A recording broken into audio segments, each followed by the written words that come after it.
Welcome everyone to another Raid Shadow Legends video. I'm DM, recording from down under. In this video, I'm just going to craft a couple of relics. I have a few materials banked up. We have a chance of Wings of Winter.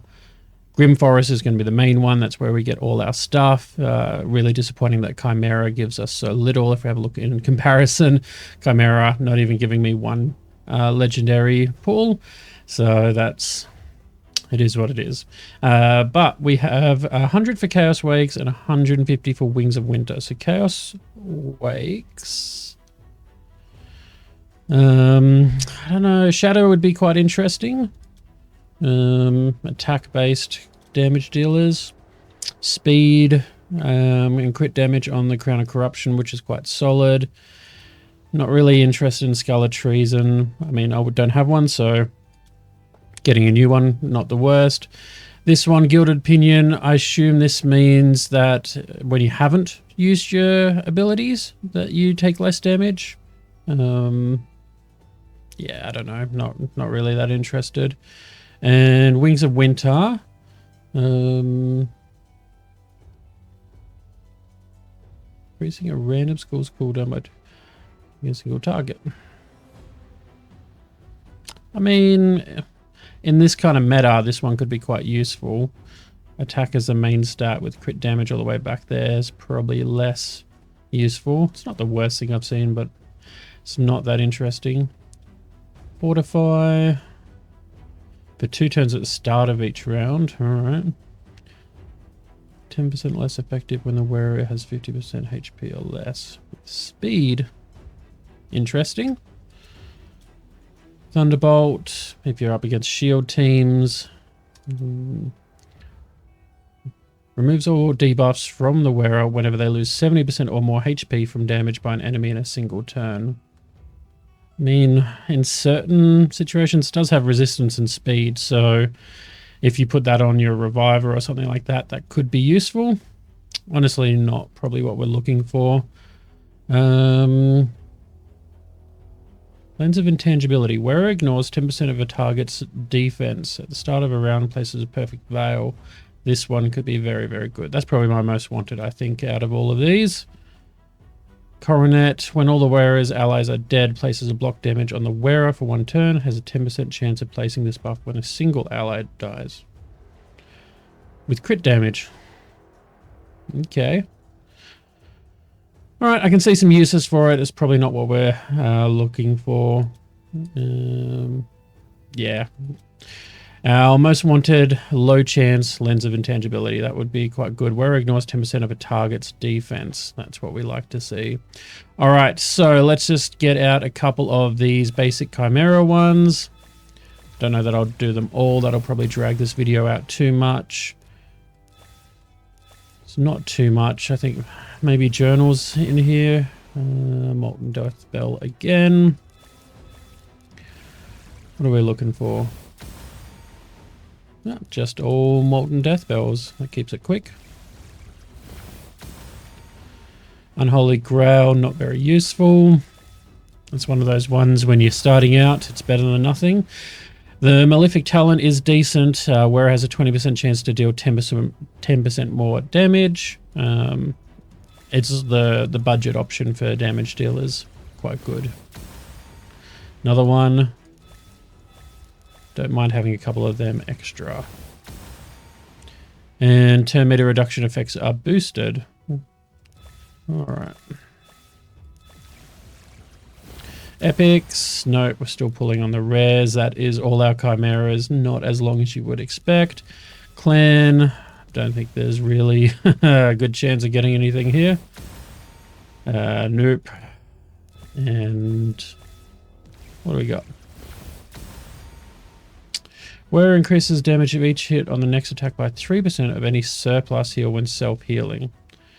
Such a niche thing that I just don't know where people are going to be using that. Alright, Live Arena. We have 20% chance to decrease incoming damage by 10%. Decent on a... I mean, yeah. You can use it on a PvP champ just to ignore some damage. It's got attack and HP. The stats aren't great on it.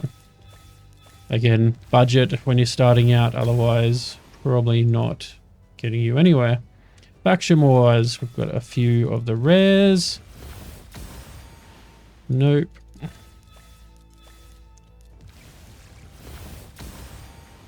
Here we go. Arachno Alexa, this is the good one. Wearer's poison debuffs deal bonus damage equal to 50% of the wearer's attack.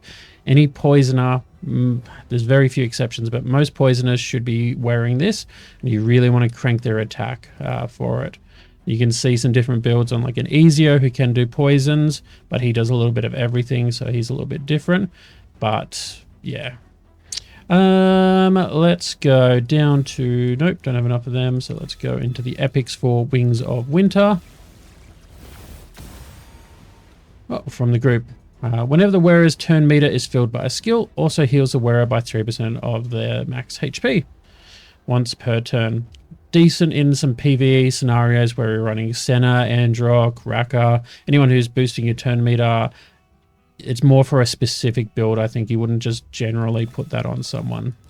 But still, it has some niche uses at least.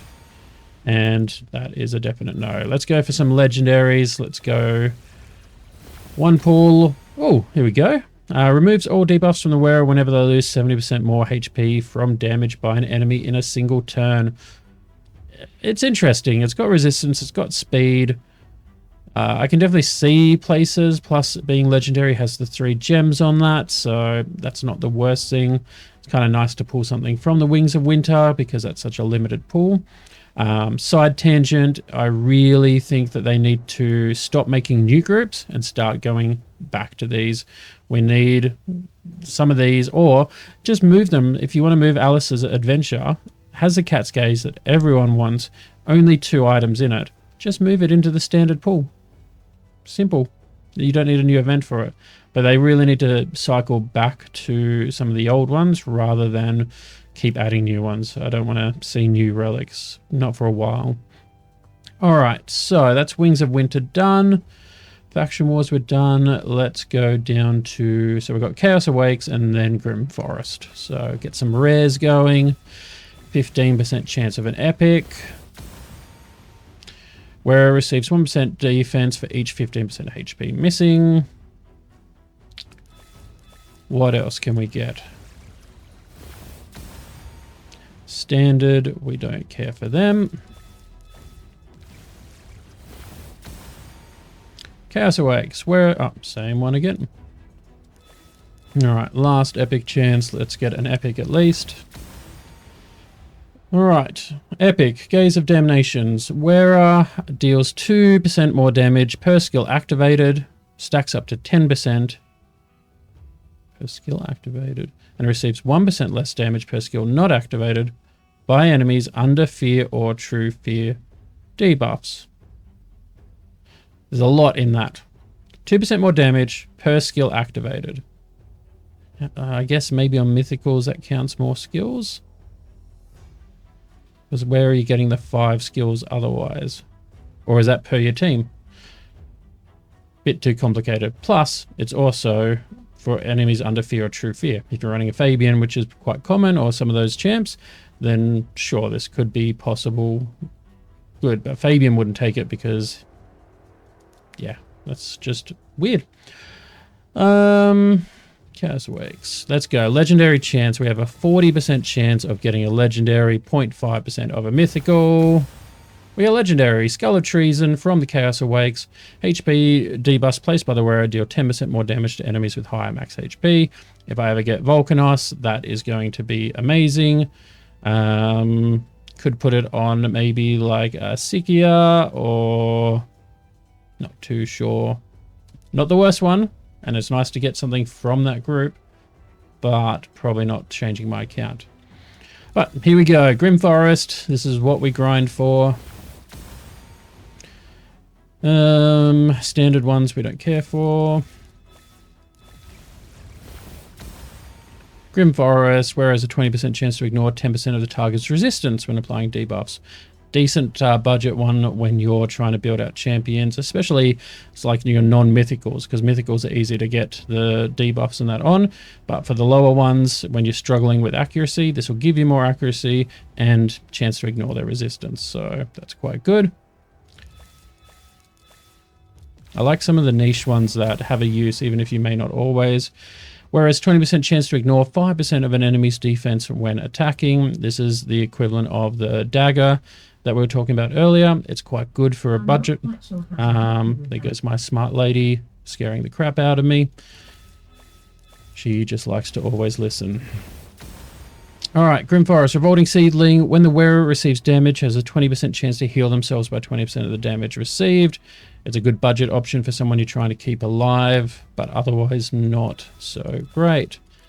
Epics. We have a 35% chance of an epic, 4% chance of a legendary. We won't mention the mythicals.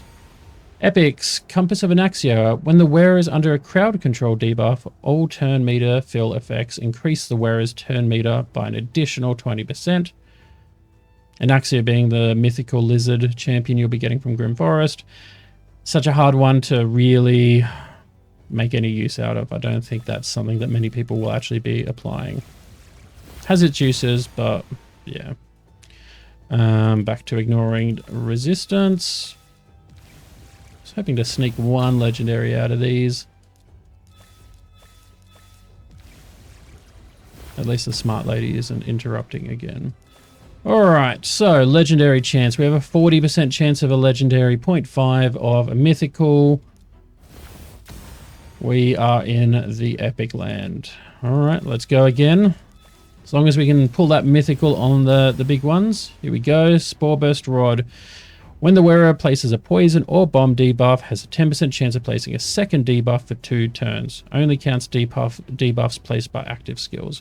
You can put that on an Ezio. It's quite an interesting one. Any poison or bomb, Croz, Nishak, or that kind of stuff can be quite useful, depending on if you're looking to do more damage or keep them alive. And Demonic Effigy will do nothing. So here is the big one. Wish me some luck. We would like a mythical. We would like...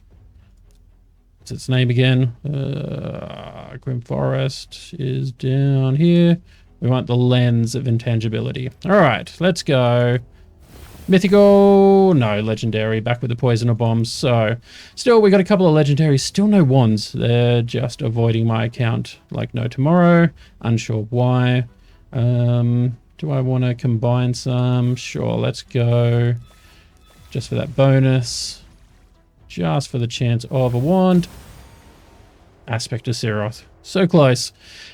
All right, well, that will do me. There's a couple of extra ones in there. I'll go back to grinding the Grim Forest. We are in the middle of the fusion at the moment, so a couple of events going on, champion training, gear enhancement about to start. This Deck of Fate I have not participated in. I got like 2 things out of it, just in case you're wondering.